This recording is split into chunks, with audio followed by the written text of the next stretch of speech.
In this video, we're going to make some drawer pulls. I modeled them up in Blender and printed them on an Elegoo Mars 2 printer. Since I only needed 6 copies, I printed them, but then it was decided that it would be best to cast them in a solid resin color. When I printed these parts, I wasn't planning to cast them, so I didn't allow for the meniscus. The meniscus is that cup that forms on the surface of a liquid as it climbs up the side of the mold or the cup.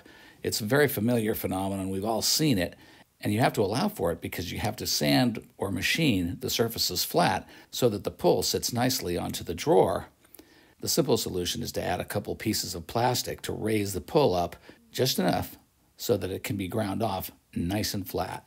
I cut the mold box parts out on the table saw, and I'm clamping them to my bench surface between 2 pieces of wood, and that's just to hold them down while I apply the greatest substance known to mankind, beeswax. I love beeswax because nothing sticks to it, it's rubber and resin friendly, and it's non-toxic and safe to apply. Once the parts were waxed, I got the box glued together using sticky wax and sprue wax, and just like that, we are ready to pour rubber.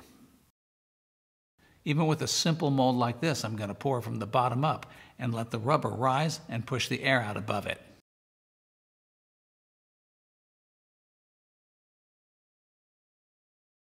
I let the mold sit overnight, and now it's ready to cut. This is why I love wax so much. It's just so simple and easy to pry the mold box apart. The cut is simple enough, just a single slice right down the middle on the underside of the part. So there will be virtually no parting line to clean up afterwards. We wanted to make the knobs a dark green color, and I'm happy to report that it only took 3 tries to get the color mix right. When you mix dye into resin, the raw, uncured resin is much, much darker than the color that it dries to, so it's a guessing game. So getting it right in only 3 tries was a win. Here's a handy trick to know about.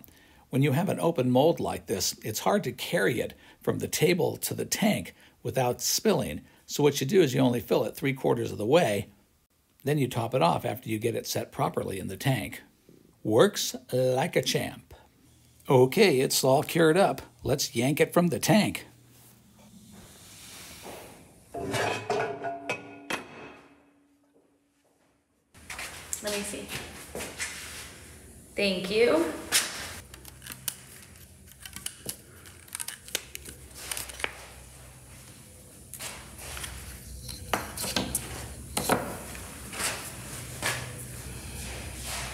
Oh my gosh, I've never done this before. The anticipation. Ooh! Oh, that's the perfect color. I need 6 handles, but I wound up pouring 7 because one of them had a flaw. But that's okay because that way I'll have an extra one in case I mess it up in the milling or drilling phase. The only safe way to hold these handles while machining the bottoms flat is to make a fixture. There's just no other way to do it. If you try to do it by holding them by hand, forget about it. It's just going to go all over the place.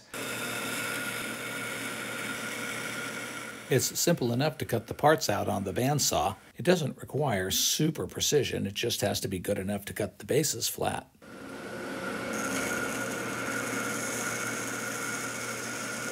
There's the finished jig. Let's put it to work.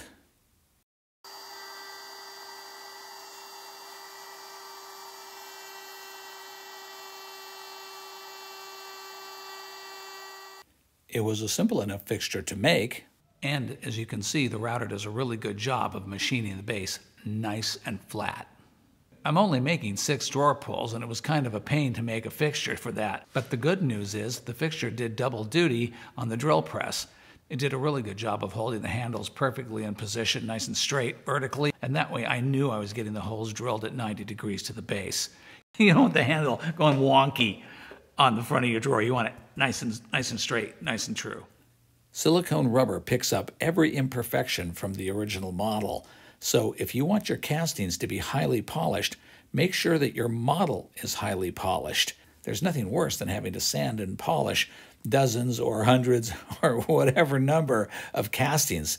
You want to make sure that the object that you're copying has the exact same finish that you want on your castings.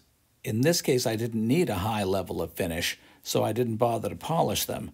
We built a kitchen set here in my studio for my daughter, who has a baking channel on YouTube. Check her out, link below. She's also killing it on TikTok, and you can check her out there as well. That was her you saw earlier in the video.